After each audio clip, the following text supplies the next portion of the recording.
Okay, so we're going to take a look at the cooling components that are going to go in this build, just so we can get a good idea while they're outside of the vehicle. This right here is the stock radiator. There's only one radiator. There is a transmission cooler that sits in the rear quarter panel. We'll get to that later. But this is the radiator. It's a very, very small unit. It's actually a lot smaller than the previous year Corvettes. Only about 3/4 of an inch thick, plastic end tanks.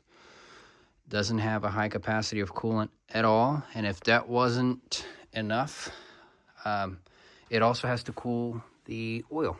So coolant comes out of this port right here, goes into your oil cooler that's mounted in the engine block to cool down your oil as well.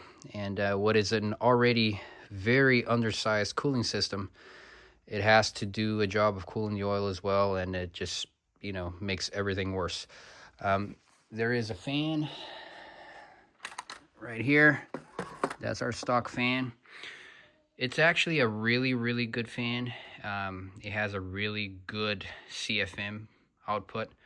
But as you can see, the problem with it is that it does not cover the whole radiator. Ideally, you'd have a shroud that covers the entire thing so you can get a better even pull of air through the core whenever this thing does go on.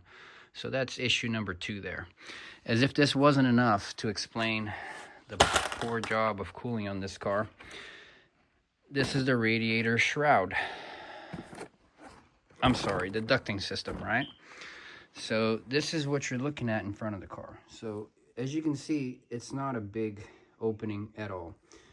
And it gets worse because even though this is very, very tiny, there's a crash bar that goes in front of the car.